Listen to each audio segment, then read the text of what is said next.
अभी एसआईआर की प्रक्रिया पर शहजाद पूनावाला की पार्टी भी सवाल उठा रही है, ऐसा नहीं है। अब उनको उनके मन में भी कहीं ना कहीं इस पूरी प्रक्रिया को लेकर सवाल उठ रहे हैं। पश्चिम बंगाल के भीतर पश्चिम बंगाल के भीतर 1.25 करोड़ डिजिटाइजेशन 2 दिन के भीतर कैसे हो गए पश्चिम बंगाल में?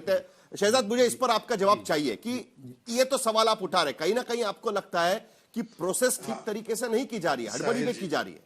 यह आपका सवाल है कि नहीं है? कैन आई रिस्पॉन्ड या शहजाद को आप कह रहे हैं? साहिल जी, मैं आपके सवाल पे 15-20 सेकंड में आऊंगा और आपको पता है मेरा ट्रैक रिकॉर्ड पता है कि जो भी सवाल आप पूछते हैं उसका कैटेगोरिकल जवाब देता हूं। मैं आपके सवाल पे भी 15-20 सेकंड में आऊंगा। पर साहिल जी, मैंने एक सवाल स्पेसिफिकली पूछा कि अगर इतना व्यापक वोट चोरी हुआ, सुप्रीम कोर्ट कन्विंस नहीं हुआ, जनमत कन्विंस नहीं हुआ, कम से कम नेशनल कॉन्फ्रेंस, कम से कम आईआईपी, टीएमसी, उद्धव सेना, जिन्होंने कांग्रेस को दोष दिया कि ये बिहार में चुनाव हार गए, उनको तो कन्विंस करते। साहिल जी, मैंने बीच में किसी के नहीं बोला। साहिल जी, मैंने स्पेसिफिकली पूछा क्या वो मिस्टर रिजवान, मोहम्मद रिजवान, ये झूठे हैं क्या? वो तो कांग्रेस के साथी है। देखिए, ये इंटरप्शन है साहिल जी, आप देख कर लीजिए कि मैंने इंटरप्ट नहीं किया। नहीं, बोलिए, नहीं कर रहे हैं। तो उस पर कोई जवाब देंगे, लेकिन आप मैंने उनके दोहरे ठीक है, दो चरित्र दिखाए मैंने कि कांग्रेस महाराष्ट्र में एसआईआर को लेकर एक स्टैंड लेती है और बंगाल और उत्तर प्रदेश में एक स्टैंड लेती है, उस पर भी कोई जवाब नहीं। अभी क्या कहा सुरेंद्र राजपूत ने? सुरेंद्र जी ने कहा 89 लाख हमने कंप्लेंट दिए। वो फिर उन्होंने कहा कि इंडिविजुअल्स कंप्लेंट्स दे, हमारे जिला अध्यक्षों ने फिर उस कंप्लेंट को दिया। कितना झूठ बोलते हैं आपके शो पर। सुप्रीम कोर्ट ने बाकायदा लताड़ा कांग्रेस को। डेट बताता हूं, August 23, 2025 की पॉलिटिकल पार्टीज के बीएलए इनएक्टिव है, कुछ करते नहीं है, एक कंप्लेंट नहीं दे पाए। यहां पे कह रहे हमारी पॉलिटिकल पार्टी ने दिया, तो सुप्रीम कोर्ट हमारा झूठ बोल रही है क्या? ये सुप्रीम कोर्ट को यहां पर बैठकर झूठा बता रहे हैं क्या साहिल जी? और इनकी सीरियसनेस इस प्रकार से है। आज प्रोटेस्ट के समय पर 10 सेकंड और, आज प्रोटेस्ट के समय पर राहुल गांधी तो फोन पर कैंडी क्रश खेल रहे थे, पर कल एक कुत्ता लेकर आया गया पार्लियामेंट में। रेणुका चौधरी एसआईआर के विषय पर, चुनाव आयोग के विषय पर कुत्ते के साथ डिबेट करेंगी और फिर अंदर पार्लियामेंट्री स्टाफ को कुत्ता बोला गया कि कुत्ते की तरह काटते हैं। ये इनकी, अब मैं उस पर आता हूं। अब मैं उस पर भी आता हूं। देखिए साहिल जी, हम तो वही कह रहे हैं कि हम ये कल तक कह रहे थे ना कि इलेक्शन कमीशन को आप क्यों बचाते हैं, इलेक्शन कमीशन को क्यों बचाते हैं। तो अगर आज हमारी एक राजकीय इकाई ने वहां पर सरकार के द्वारा कराए जा रहे कुछ धांधलियों के ऊपर सवाल खड़े किए हैं, इसका मतलब तो यह है कि हम भी एक पॉलिटिकल पार्टी की तरह सजग होकर सवाल खड़े कर रहे हैं। तो हम इलेक्शन कमीशन के साथ तो नहीं हुए ना, जो कल तक इनका आरोप था। पर मेरा सवाल यह है, शिकायत क्या है आपकी? शिकायत क्या है? मैं आपको बताता हूं। हमारी शिकायत क्या है आपकी? मैं आपको पूरी तरह से बताता हूं। हमारी शिकायत यह है कि ममता बनर्जी का DDD फॉर्मूला है। डी से डिफीट को देखते हुए, डी से एक तो डिस्टॉर्ट और डिसइंफॉर्मेशन पैदा करना कि एसआईआर जो है एनआरसी की तरह है। दूसरा, डी से धमकी पॉलिटिक्स पर आ जाना कि हम हाथ पैर तोड़ देंगे, वहां के लोगों को डराना धमकाना, वहां पर वो एसआईआर की एक्टिविटी ठीक से ना हो पाए।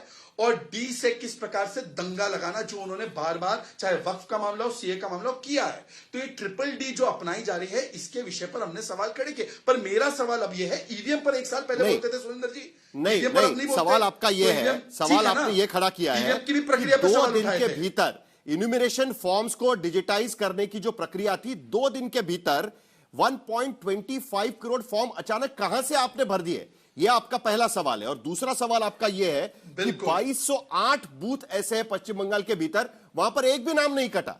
यह आपका दूसरा सवाल है। लेकिन मेरा तीसरा सवाल आपको यह है कि वही उत्तर प्रदेश के भीतर भी हम कुछ नंबर्स में वहां पर देख रहा था, 29 नवंबर को 9.40 करोड़ फॉर्म इन्यूमरेशन के डिजिटाइज किए गए थे और 2 दिन के बाद 11.89 करोड़, वहां भी 2 करोड़ बढ़ गए फॉर्म। लेकिन उस पर बीजेपी का सवाल नहीं है। यानी उत्तर प्रदेश के भीतर तेजी से प्रक्रिया होती है, उस पर आपको सवाल नहीं है। लेकिन पश्चिम बंगाल में 1.25 करोड़ फॉर्म कैसे बढ़ गए, उस पर आप सवाल जरूर पूछें। मैं फिर से आपको समझाता हूं। आप मुझे देखिए, क्या है ना साहिल जी, मैं आपको कोट करके एक एक बयान बता रहा हूं, पर आप उसका संज्ञान ही नहीं ले रहे। फिराद हकीम, अगर एक नाम काटा गया तो हाथ पैर तोड़ देंगे, उत्तर प्रदेश के किसी मंत्री ने बोला है तो बता दीजिए। टीएमसी के एमएलए निशित मलिक, जला देंगे अगर तुमने नाम काटा। अब बता दीजिए कि ऐसा कोई बयान उत्तर प्रदेश के विधायक का आया हो तो। सिद्दीकुल्ला चौधरी, गर्दनें काटी जाएंगी। पार्था भौमिक, चढ़ा देंगे सूली पर। ये बयान वेस्ट बंगाल के मंत्री और नेताओं के हैं। उल्टा एक ने तो ऐसा बयान दिया है, उनका एक डिस्ट्रिक्ट चेयरमैन है, जिसकी वजह से उसको अब एफआईआर झेलनी पड़ी है। तो मुझे लगता है कि कौन धमका रहा है, कौन एक डर का माहौल पैदा कर रहा है, ये सबके सामने है। भाई झारखंड के मंत्री ने भी तो बोला ना, इरफान अंसारी ने, अनीश जॉर्ज की सुसाइड कांग्रेस ने बताया कि लेफ्ट के दबाव में हुआ। ये सब हुए हैं ना, तो इस पर जवाब देना, इनको तो बड़ी संवेदना भी है इन चीजों पर इस पर चुप हो जाते हैं। और मैं फिर से पूछना चाहता हूं, एनसी ने जो सवाल उठाए हैं, सुरेंद्र राजपूत बताइए, एनसी सही बोल रही है गलत? एनसी बिल्कुल सही बोल रही है। सुरेंद्र जी आप पहले जवाब दे दीजिए, भाई, उसके बाद तौसीफ के पास जी, चलेंगे। जी। हाँ, मैं आपको बताऊं, पहली चीज तो पढ़ लिख करके आया करो, डी से धमकी अमकी मत किया करो। अगर आपकी पार्टी ने वहां पर यह दिया है कि 1.5 करोड़ फॉर्म कैसे अचानक डिस्क्लाइज हो गए, तो वो बताया करो। डी से धमकी, डी से दारू और डी से धमाका मत किया करो, नंबर 1। और एनसी बिल्कुल सही बोल रही है कि अगर चुनाव हम 2/3 बहुमत जीते हैं, अगर वोट की चोरी नहीं होती ना शहजाद, तो 3/4 जीतते। इस चीज को आप समझ लो। उत्तर प्रदेश में 4 लाख वोटों से अगर राहुल गांधी चुनाव जीते हैं, अगर वोटों की चोरी आप लोग नहीं कराते, 6 लाख से जीतते, अखिलेश यादव जीतते 5 लाख से चुनाव। और आप लोग चुनाव हारते, बनारस का चुनाव हारते कम से कम 75,000 से। आप इस चीज को समझ लो, पहली बात, अगर आप ये चाहते हो। और दूसरा, इंडिविजुअल, या तो आप संस्थाओं की बात कर लिया करो, या तो आप संस्थाओं की बात कर लिया करो, या इंडिविजुअल की बात कर लिया करो। कहीं की ईंट कहीं का रोड़ा, और भारतीय जनता पार्टी ने कुनबा जोड़ा। तौसीफ बात करेंगे जल्दी से। तो ये भारतीय जनता पार्टी का कुनबा जोड़ने वाली बात नहीं है। जो भारतीय जनता पार्टी ने शिकायत की है, 10 सेकंड शिकायत पर रहो। साहिल जी मात्र 10 सेकंड प्लीज। आपके पेट में दर्द होने लगता है। 10 सेकंड मुझे दे दीजिए, अनइंटरप्टेड। बोलिए, अनइंटरप्टेड 10 सेकंड दे दीजिए। साहिल जी, अभी सुरेंद्र जी ने कहा कि अगर ये वोट चोरी नहीं होती तो हम लोग 3/4 से जीतते। रमजान जी का पूरा बयान, मैं आपको आग्रह कर रहा हूं नमन पूर्वक, पूरा बयान चलाइए। उन्होंने बोला फ्री एंड फेयर इलेक्शन हुआ, मतलब रमजान झूठा है, एनसी झूठी है। ये सुरेंद्र राजपूत जी ने बोला, क्योंकि सुरेंद्र राजपूत जी तो अभी भी फ्री एंड फेयर कश्मीर में। आप बताइए, ये 2.25 करोड़ वोट कैसे बढ़ गए? 2 दिन के भीतर इन्यूमरेशन फॉर्म डिजिटाइज कैसे हो गए? आपकी पूरी प्रक्रिया पर जो सवाल विपक्ष उठा रहा था, वही सवाल अब बीजेपी उठा रही है और कह रही है कि एक भी वोट कैसे नहीं कटा। सभी के सभी 2208 बूथ्स पे कैसे एक भी वोट नहीं कटा, ये सवाल अब बीजेपी उठा रही है एक तरीके से। साहिल जी, ये बीजेपी का हाल वैसा हो गया है कि आ बैल मुझे मार। इन्होंने जो सोचा कि जैसा बिहार में इन लोगों ने किया है एसआईआर डेटा का दुरुपयोग, उसी तरीके से बंगाल में कर लेंगे। और जब ये बंगाल में करने गए तो अब जो ये फंस चुके हैं। अब मजबूरन इन्हें ये बात को सवाल खुद ही उठाना पड़ रहा है कि 2208 बूथ में ऐसा कैसे हो गया कि ना तो एक कोई मृत व्यक्ति पाया गया, ना ही कोई अनट्रेसेबल पाया गया, ना ही कोई अनकलेक्टेबल फॉर्म पाया गया। तो ये तो पॉसिबल है ही नहीं कि 100% के 100% लोग जो कि वहां पे थे वो वहां मौजूद है।